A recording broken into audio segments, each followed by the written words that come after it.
जी बेटा, आपको आवाज आ रही मेरी अब? हाँ जी सर, आ रही है। अच्छा ठीक है। लास्ट टाइम अभी हम पॉलीमेरिक सॉलिड्स के ऊपर थे, तो पहले हम पॉलीमेरिक सॉलिड्स को कंप्लीट करेंगे और फिर हम यूनिट सेल और क्रिस्टल लैटिस के ऊपर बातचीत करेंगे। अभी तक आपको जितना बताया है वहां तक आपको समझ आ गई है? हाँ जी, आ गई है। चलिए ठीक है।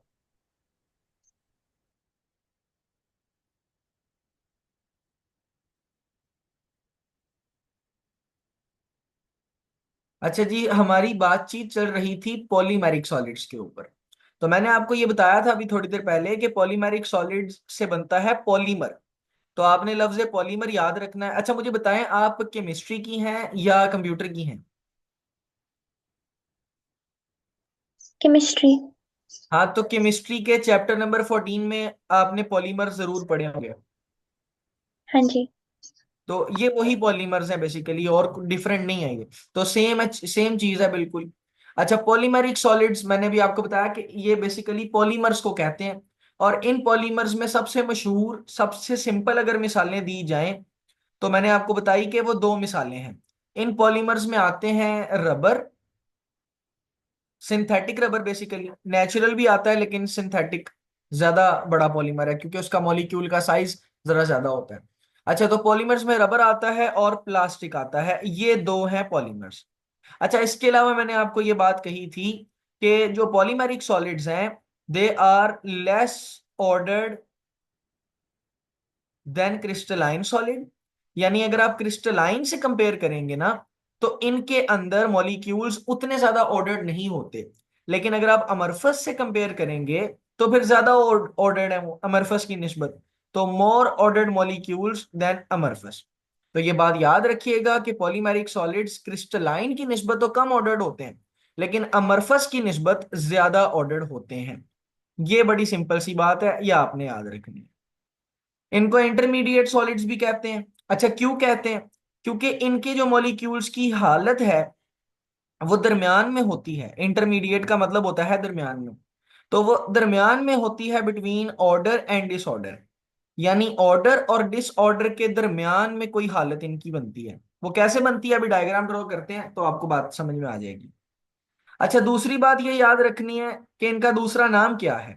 और वो जरूर याद रखना है, जैसे मैंने पहले बताया कि वो एमसीक्यूज में आता है। जिस तरह मरफस का नाम आता है ना एमसीक्यूज में दूसरा, बिल्कुल इसी तरह इनका नाम भी एमसीक्यूज में पूछा जाता है। तो इनका नाम क्या है दूसरा? याद रखिएगा, इनको कहते हैं इंटरमीडिएट सॉलिड्स, क्योंकि इनका जो स्ट्रक्चर है वो ऑर्डर और डिसऑर्डर के दरमियान में है। इसलिए इनको आप कह सकते हैं इंटरमीडिएट सॉलिड्स। अच्छा, इंटरमीडिएट सॉलिड्स भी कह सकते हैं। और दूसरी बात ये कि इनको पुअर क्रिस्टलाइन सॉलिड भी कहते हैं, क्योंकि ये अच्छे क्रिस्टलाइन सॉलिड नहीं है, दरमियान में है इनकी रेगुलरिटी या इनका ऑर्डर। तो इसलिए आप इनको पुअर क्रिस्टलाइन सॉलिड्स भी कहते हैं। अच्छा, इनकी एग्जाम्पल्स में क्या क्या आती हैं? एग्जाम्पल इसकी, जो चैप्टर नंबर 14 केमिस्ट्री में आपने डिफरेंट टाइप्स ऑफ पॉलीमर्स पढ़े हैं ना। जैसे आपने कहा था कि प्रोटीन भी एक पॉलीमर है जो कि अमाइनो एसिड से बनता है, बहुत सारे अमाइनो एसिड से मिलकर बनता है, बिल्कुल इसी तरह यहां पर इसकी बहुत सारी मिसालें। और अगर आप अच्छी मिसालों की बात करते हैं, तो अच्छी मिसालों में आता है पॉलीथीन। ये प्लास्टिक को कहते हैं बेसिकली। जो प्लास्टिक होता है उसको आप पॉलीथीन कहते हैं। और ये जिस तरह प्लास्टिक के शॉपिंग बैग होते हैं ना, वो इसी मटेरियल से बने होते हैं, पॉलीथीन से। फिर आपके पास आता है पॉलीस्टाइरीन। जो सिंथेटिक कॉटन होती है ना, यानी कि जो आर्टिफिशियली कॉटन बनाई जाती है, वो पॉलीस्टाइरीन से बनी होती है। फिर आता है नाइलॉन। जो प्लास्टिक के धागे होते हैं वो नाइलॉन से बने होते हैं। और फिर आपके पास आता है नेचुरल रबर। ये इसकी वो एग्जांपल्स हैं जो आपकी एफएससी की किताब ने बताई हैं। तो हम सारी बात है उन्हीं को डिस्कस करेंगे, केमिस्ट्री वाली हम डिस्कस नहीं करेंगे। लेकिन यहाँ पर एक एमसीक्यूज है, और वो है नेचुरल रबर का फार्मूला। और वो है कार्बन 5, हाइड्रोजन 6, एंड ये एन नंबर ऑफ मॉलिक्यूल्स होंगे। आपको मैंने बताया ना कि पॉलीमेरिक सॉलिड्स में बहुत सारे मॉलिक्यूल्स मिल जाते हैं और फिर एक बहुत बड़ा पॉलीमर बनता है। तो नेचुरल रबर का ये फार्मूला जरूर याद रखिएगा। ये एमसीक्यूज में बहुत दफा आ चुका है और मुझे बहुत शक है कि ये इस साल भी आए। तो ये जब मैंने रेगुलर क्लास वाले बच्चों को पढ़ाया था तो तब भी मैंने इनको ये बताया था। अब तो वो सेशन खत्म हो गया तो मैं ऑनलाइन क्लास नहीं पढ़ा रहा था, ये तो आपने राब्ता किया तो दोबारा शुरू किया। तो तब उनको भी मैंने बताया था कि ये एमसीक्यूज में आ सकता है इस साल, मुझे लग रहा है, तो आपको भी मैं बता देता हूँ ये आ सकता है, इसको अच्छे से कर लीजिएगा। अच्छा, अगली बात, और वो सबसे इंपॉर्टेंट बात है क्योंकि उसमें आप इसका स्ट्रक्चर समझ जाएंगे। अच्छा, याद रखिएगा कि इसके अंदर कार्बन होता है बेसिक एलिमेंट। जो पॉलीमेरिक सॉलिड्स हैं इनके अंदर बेसिक एलिमेंट कार्बन होता है। और ये जो कार्बन है, ये बॉन्ड बनाया होता है कार्बन ने या तो ऑक्सीजन गैस के साथ, या हाइड्रोजन गैस के साथ, या नाइट्रोजन गैस के साथ, एटसेट्रा। तो ये इसका स्ट्रक्चर है। अच्छा, अब ये जरा समझने वाली बात है, गौर कीजिएगा। आपके पास बेसिकली होता है इसके अंदर कार्बन है, तो लेट्स से ये कार्बन आ गया, ये दूसरा कार्बन आ गया, तीसरा कार्बन आ गया, और ये आ गया चौथा कार्बन। तो होते इसके अंदर कार्बन ही। और फिर ये कि ये कार्बन एक तो इंटरकनेक्टेड होते हैं, यानी आपस में जुड़े हुए होते हैं इस तरीके से। और दूसरी बात ये कि इन कार्बन ने, जैसा कि मैंने ऊपर बताया कि ये ऑक्सीजन, हाइड्रोजन और नाइट्रोजन वगैरह के साथ इसने बॉन्ड बनाया होता है, तो इस कार्बन ने बॉन्ड बनाया होता है। तो लेट्स से कि यहाँ पर हम हाइड्रोजन लिख लेते हैं, तो इस कार्बन का ये बॉन्ड बन जाएगा हाइड्रोजन के साथ। लेकिन हमने H2 की बात की थी, यानी दो हाइड्रोजन, तो ये दो हाइड्रोजन एक कार्बन के साथ जुड़े होंगे ऐसे करके। और यहाँ पर इसी तरह की एक चेन इधर भी होगी, क्योंकि आपको पता है कार्बन चार बॉन्ड बनाता है। तो इस तरह से चार बॉन्ड कंप्लीट हो जाएंगे। इसी तरह यहां पर भी आपका एक हाइड्रोजन लगेगा कार्बन के साथ, और इसके साथ यहां पर कोई हेलोजन लगता होता है। हेलोजन का मतलब है ग्रुप नंबर 7 के एलिमेंट्स, क्लोरीन, फ्लोरीन, आयोडीन वगैरह। तो यहां पर क्लोरीन लगा होता है। उसके बाद अगेन यहां पर हाइड्रोजन, और इधर भी हाइड्रोजन, अगेन इस मकाम के ऊपर भी हाइड्रोजन, और साथ एक हेलोजन लगा होगा। यहां पर वो हेलोजन है क्लोरीन। ये वाला क्लोरीन सही नहीं लिखा। ओके। तो बेटा ये पॉलीमर का स्ट्रक्चर होता है। अब ये देखो कि ये जो कार्बन है ये एक मॉलिक्यूल अभी बना है, और ये आगे से इस तरह के कई मॉलिक्यूल्स एक दूसरे के साथ जुड़ते हैं और एक पूरी चेन बन जाती है। तो ये याद रखिएगा, ये पॉलीमेरिक सॉलिड का स्ट्रक्चर होता है। बेसिकली ये भी याद रखना है कि ये पीवीसी मॉलिक्यूल है। जो प्लास्टिक का पाइप होता है ना, प्लास्टिक का पाइप, वो पीवीसी होता है, उसको कहते हैं पीवीसी पाइप। तो ये उसका मॉलिक्यूल है बेसिकली। इसलिए हम लिख लेते हैं यहां पर कि ये पीवीसी मॉलिक्यूल है। ये याद रखिएगा, ये बात भूलनी नहीं है आपने कि ये मैंने जो बनाया है ये पीवीसी का मॉलिक्यूल है। पीवीसी प्लास्टिक है, और वो भी एक अदद पॉलीमर पॉलीमर ही होता है, क्योंकि मैंने बताया ये पॉलीमर्स में प्लास्टिक आता है, तो प्लास्टिक एक पॉलीमर है। अच्छा, अगली बात ये याद रखिएगा, जिस तरह अमरफस सॉलिड का कोई शार्प मेल्टिंग पॉइंट नहीं ना होता, इसका भी कोई शार्प मेल्टिंग पॉइंट नहीं होता। नो शार्प मेल्टिंग पॉइंट, किसी तरह का कोई शार्प मेल्टिंग पॉइंट नहीं है। जिस तरह अमरफस सॉलिड हर टेम्परेचर पे पिघलना शुरू हो जाते हैं ना, इसी तरह ये भी हर टेम्परेचर पे पिघलना शुरू हो जाते हैं। और ये बात बड़ी सिंपल है। मतलब अगर आप किसी प्लास्टिक को जलाओ या रबर को जलाओ तो आपको पता है वो पिघलना शुरू हो जाता है। अगर आप एक शॉपिंग बैग को जलाओ तो वो साथ ही पिघलना शुरू हो जाता है, वो किसी खास टेम्परेचर का वेट नहीं करता कि इतना टेम्परेचर आएगा तो मैं पिघलूंगा, नहीं, वो पिघलना शुरू हो जाता है। ठीक है जी। अच्छा, अगली बात ये याद रखिएगा कि अब ये सबसे इंपॉर्टेंट बात है कि ये जो पॉलीमर्स है ना, इनकी एक बड़ी खास बात है। और वो खास बात ये है कि इन पॉलीमर्स की स्पेसिफिक ग्रेविटी बड़ी कम होती है, लो स्पेसिफिक ग्रेविटी। अब मामला ये है कि पूरी एफएससी में कहीं पर भी स्पेसिफिक ग्रेविटी का कॉन्सेप्ट नहीं है। ना केमिस्ट्री में मेरे ख्याल में है, और ना ही फिजिक्स में, तो है ही नहीं। केमिस्ट्री का मुझे पता नहीं, लेकिन मेरा नहीं ख्याल कहीं पर हो। तो लो स्पेसिफिक ग्रेविटी, अच्छा अब ये क्या है इसके ऊपर मैं बातचीत करता हूं, लेकिन याद रखिएगा कि पॉलीमेरिक सॉलिड्स की स्पेसिफिक ग्रेविटी लो होती है, लेकिन इनकी जो स्ट्रेंथ है ना, यानी ताकत है, good strength to weight ratio, यानी इनकी जो स्ट्रेंथ टू वेट रेशियो है ना वो बहुत ज्यादा है। अब इस बात का जरा गहराई में मतलब जानना मैं बताना चाहता हूं आपको। Good strength to weight ratio, वैसे तो ये लाइन याद करना बड़ा सिंपल है, लेकिन मैं ये चाहता हूं कि आप इसका पूरा अच्छे वाला मतलब सीख जाएं। बेटा पहली बात, लो स्पेसिफिक ग्रेविटी का मतलब क्या है, ये जरा समझने वाली बात है कि लो स्पेसिफिक ग्रेविटी से क्या मुराद है। यहां पर हम लो स्पेसिफिक ग्रेविटी से क्या कहना चाह रहे हैं। अच्छा बेटे, इसकी डेफिनेशन तो नहीं बताऊंगा, मैंने जैसे बोला कि ये आपकी एफएससी में कहीं पर भी नहीं लिखी हुई, लेकिन समझने के लिए दो निशानियां याद रखिएगा। पहली बात, लो स्पेसिफिक ग्रेविटी का मतलब है लो डेंसिटी, ये डेंसिटी का सिंबल। और दूसरी बात ये है कि इसका लो वेट होगा, यानी ये चीज ज्यादा वजनी नहीं होगी, हल्की सी चीज होगी। तो पहली बात तो ये कि लो डेंसिटी, लो स्पेसिफिक ग्रेविटी का मतलब है कि एक ऐसी चीज है जिसकी डेंसिटी लो है। और दूसरी बात ये कि इसका जो वेट है वो भी कम है। अच्छा नॉर्मली क्या होता है, कौन सी चीज ताकतवर, अच्छा अब ये जरा तवज्जो से सुनिएगा, मुझे इसका जवाब दीजिएगा। कौन सी चीज स्ट्रांग होती है, वजनी या हल्की? वजनी। जी बिल्कुल, वजनी चीज स्ट्रांग होती है। लेकिन पॉलीमर्स के केस में ये डिफरेंट है। पॉलीमर्स की डेंसिटी भी लो होती है, पॉलीमर्स का वेट भी कम होता है, यानी पॉलीमर्स हल्के होते हैं, लेकिन good strength to weight ratio, इनकी जो स्ट्रेंथ टू वेट रेशियो है ना, ये बहुत अच्छी होती है। इसका क्या मतलब है, इसका मतलब ये है कि ये बहुत स्ट्रांग होते हैं, हालांकि इनका वेट कम होता है, लेकिन फिर भी ये स्ट्रांग होते हैं। तो good strength to weight ratio का मतलब क्या है कि दे आर स्ट्रांग। तो लो स्पेसिफिक ग्रेविटी का मतलब समझ आ गया, लो स्पेसिफिक ग्रेविटी का मतलब है डेंसिटी भी कम होगी, वेट भी कम होगा। अब ऐसे हालात में अगर किसी चीज की डेंसिटी भी कम हो, वेट भी कम हो, तो उसको तो वीक होना चाहिए। लेकिन पॉलीमर्स की खास बात यह है कि पॉलीमर्स जो हैं वो स्ट्रांग होते हैं, हालांकि इनका वेट कम होता है, लेकिन ये होते स्ट्रांग हैं।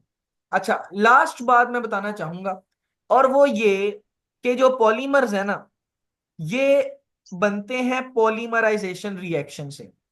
पॉलीमर बनने के प्रोसेस को कहते हैं पॉलीमराइजेशन रिएक्शन। जब कभी भी कोई पॉलीमर बनेगा तो उस रिएक्शन को आप क्या बोलोगे, पॉलीमराइजेशन रिएक्शन। अच्छा अब जब कभी भी पॉलीमराइजेशन रिएक्शन होगा तो क्या होगा, जब कभी भी पॉलीमराइजेशन रिएक्शन होगा तो याद रखिएगा लॉन्ग चेन्स बनेंगी। और ये बात आपने केमिस्ट्री में भी पढ़ी होगी कि पॉलीमर्स की बहुत लंबी लंबी चेन्स होती हैं। तो ये बात आपने याद रखनी है बेटा, this is everything about polymeric solids, जो कि एफएससी लेवल पर आपको पता होनी चाहिए। इसमें एंट्री टेस्ट भी कवर है, इसमें एवरीथिंग कवर है। मुझे बताएं, ये जो मैंने लिखा हुआ है आपके सामने पॉलीमेरिक सॉलिड, क्या ये आपको समझ आ गया?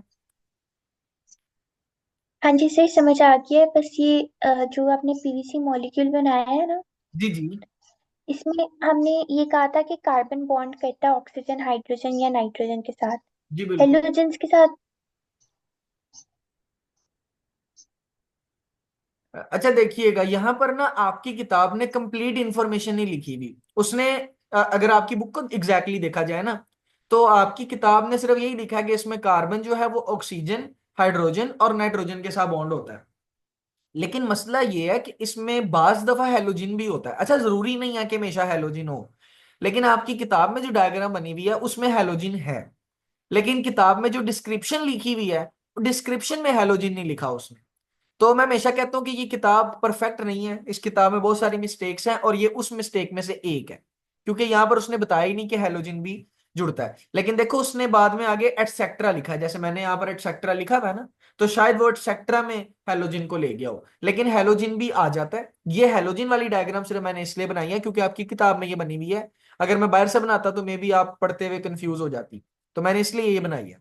ठीक है जी, क्लियर है बेटा? हाँ जी। हाँ जी। जी बेटे इसका स्क्रीनशॉट ले लें, उसके बाद फिर हम यूनिट सेल और क्रिस्टल लैटिस के ऊपर चलते हैं। 1 2 3। ओके।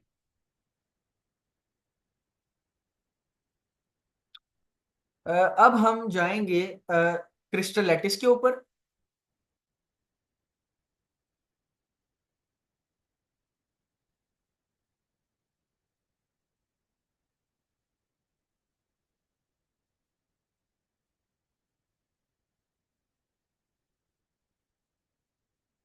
ये लें जी। बेटा आपको स्लाइड शो हो रही है? हाँ जी। अच्छा देखिएगा, पहली बात क्रिस्टल लैटिस क्या है। बेटा ये ना मैंने आपके सामने NaCl का स्ट्रक्चर बनाया है। दिस इज NaCl क्रिस्टल, ये सोडियम क्लोराइड का क्रिस्टल है। ये जो आपको डायग्राम नजर आ रही है, इसमें वो आप देखें कि उसने ब्लू कलर में क्लोरीन को रिप्रेजेंट किया हुआ है और रेड कलर में उसने सोडियम को रिप्रेजेंट किया हुआ है। तो आपको ये जहां पर भी रेड नजर आ रहा है वो सोडियम है, और जहां भी आपको ब्लू नजर आ रहा है वो क्लोरीन।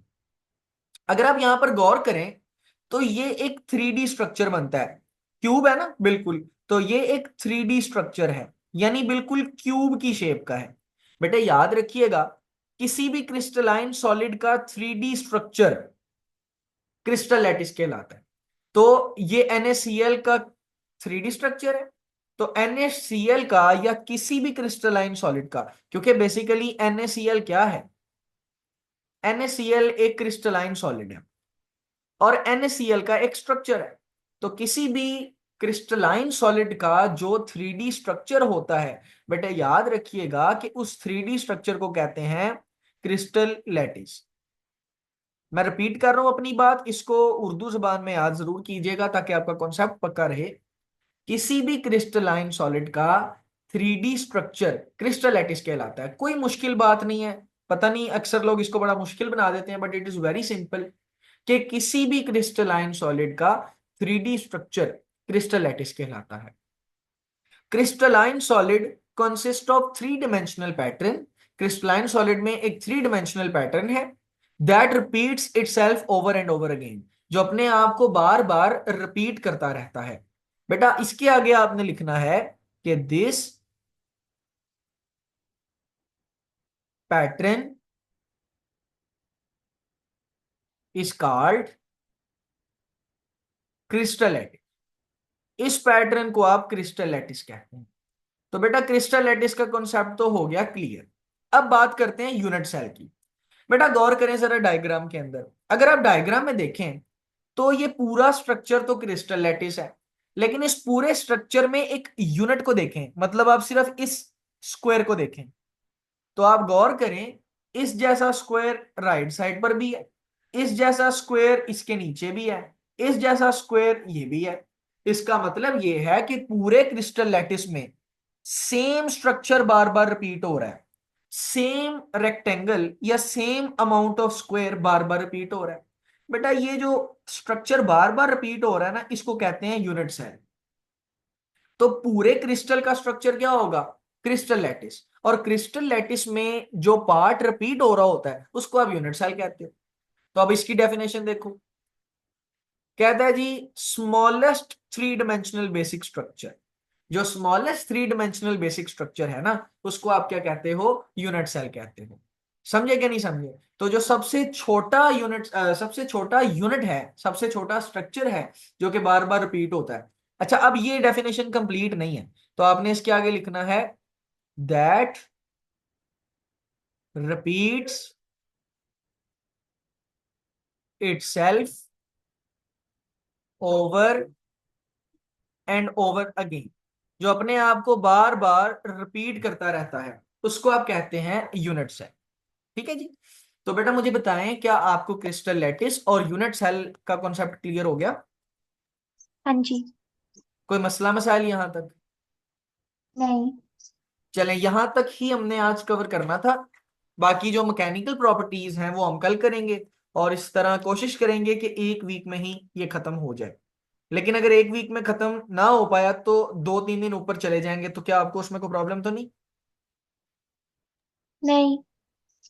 चलें, आपको समझ आ गई है? हाँ जी। चलें, ये आपका आज का लेक्चर था। इसके स्क्रीनशॉट्स मेरे साथ भी शेयर कर दीजिएगा काइंडली, और अपने पास भी सेव करके नोट्स बना लीजिएगा। ठीक है। अल्लाह ओके, हाफिज। अल्लाह हाफिज।